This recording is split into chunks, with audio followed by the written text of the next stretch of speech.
This is a really fun format for us, and we're really excited to bring you a TED Talk style presentation. So our first TED Talker is Marenike Murphy. She is the Director of the Office of Crisis Services and Suicide Prevention for the Tennessee Department of Mental Health and Substance Abuse Services. In this role, she provides leadership, direction, management, and evaluation of all operations in a combined $22.3 million budget for the office. Marenike?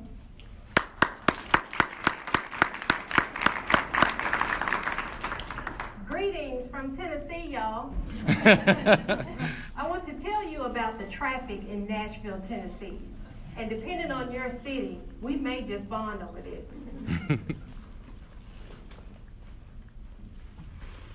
What? This is similar to how our traffic operates.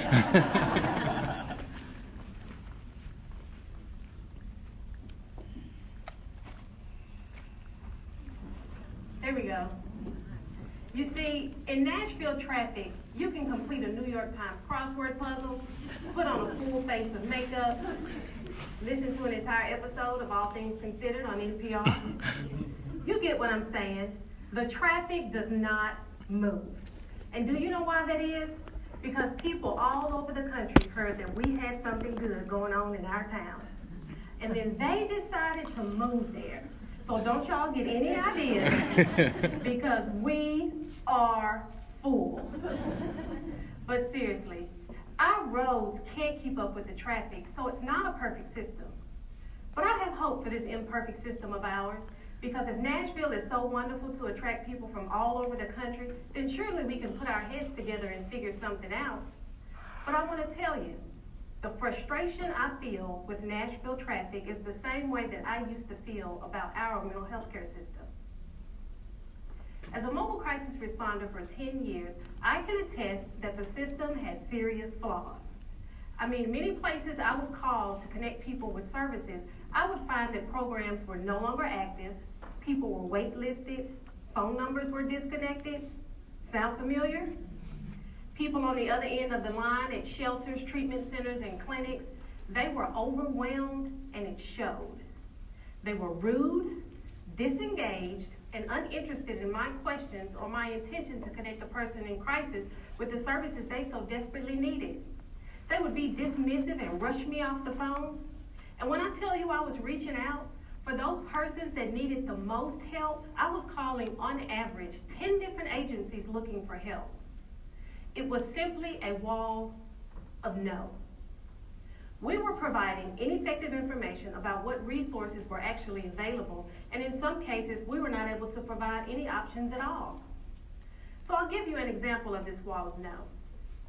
As a crisis responder, I met a woman who was seeking our help after escaping her abusive partner. She had previously medicated with alcohol and cocaine, but she was motivated and ready to turn her life around. And so I pick up the phone to make these calls to get her connected to treatment, and every call I made, I hit that wall of no. No beds, no room, no funding, no one available to answer the phone. And when someone would answer the phone, they were frustrated and did not have all of the information about the programs that were available. And so their frustration became my frustration. And I would release that frustration onto my colleagues through rants about state government and the system is broken. And for those of you on the front line, some of this may sound familiar. You see, the problem is there are fault lines and there are canyons. The Cambridge Dictionary defines a fault line as a break in the Earth's surface. It also defines it as a problem that may not be obvious but could cause something to fail. And where our system mysteriously breaks down and fails is at the two-camp divide of us versus them.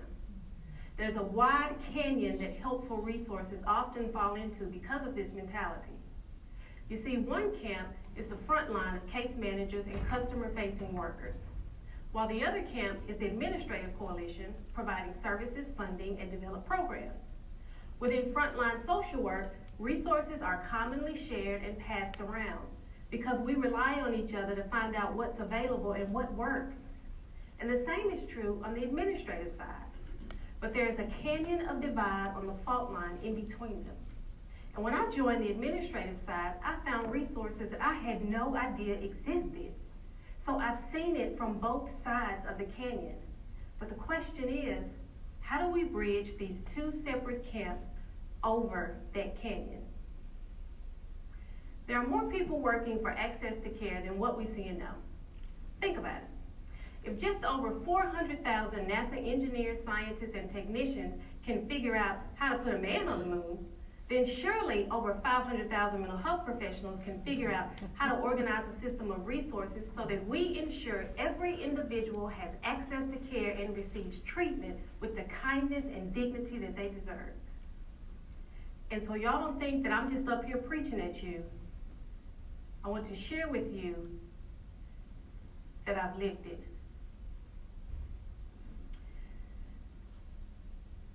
So at my job, I was in the midst of very important work to improve the legal document in Tennessee by which an individual receives behavioral health treatment.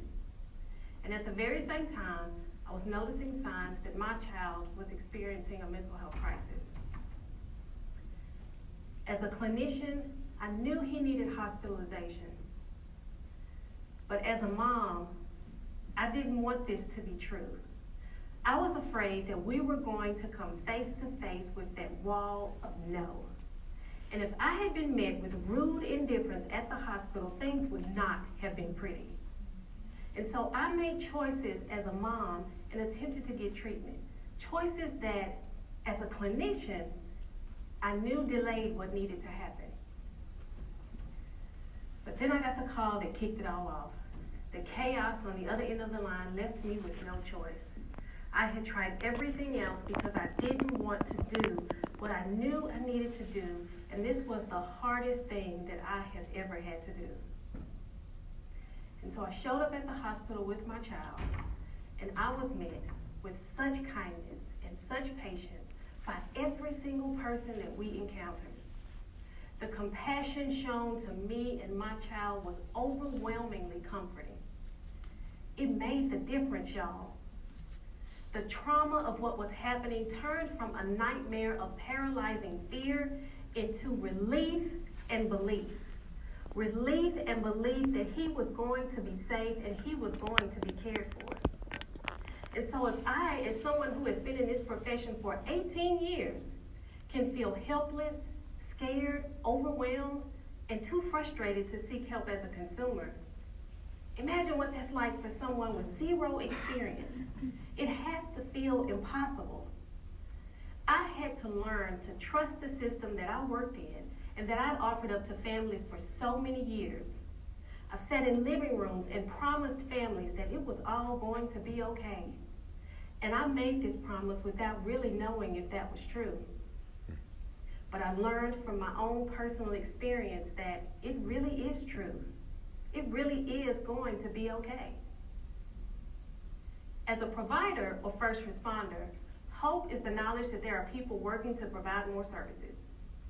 As a consumer, hope is the relief that they are going to take care of my loved one and my family as a whole. I could stop panicking. The kindness extended toward me was the key to that peace of mind. And if someone had been rude or indifferent at the hospital, I would have been devastated, grabbed my child, and walked away. Because if your attitude is such prior to admission, then how will you treat my loved one during their most vulnerable time when I'm not around? Now, speaking of hope, everyone knows Chick-fil-A provides excellent customer service, right? Right. Their staff has a cheerful and welcoming attitude. They are courteous, respectful, engaged, and interested in meeting my needs. They listen carefully and get confirmation that my order is correct. And Chick-fil-A has a strong sense of accountability and teamwork. Are y'all following me? Again, so that y'all don't think I'm just up here preaching at you, I want to share with you that I've lived it. I've lived Chick-fil-A. So I pulled into a newly opened Chick-fil-A franchise with total confidence. I love Chick-fil-A. I knew I would have a good experience, even though they just opened. I ordered a deluxe chicken sandwich with American cheese, because you know they give you exactly the cheese you want. You can have American, Colby, Jack, Pepper Jack, or no cheese at all. So they prepared American cheese, lettuce, and butter on the bun because that's what I asked for. And I had total faith that I would get what I ordered. I pulled into the order queue and someone was standing outside with a headset and a computer tablet ready and waiting on me. It's as if they knew when I arrived I would need immediate assistance. They already expected to see my car. Okay, so I did use the Chick-fil-A app to order, so that might have took them off. But they knew my little red Chrysler was coming. They greeted me by my name. Hi, Marina Kay. How may I help you today? I pull around to the pickup window feeling excited about my sandwich, knowing that it was going to be delicious and just what I asked for.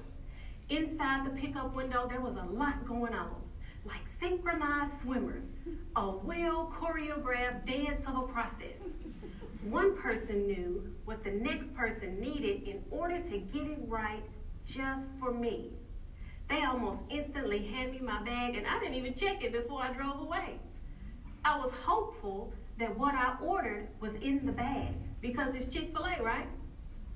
So as I get closer to home, I reach into the bag to snag a hot salted waffle fry, and what? There were no fries, y'all.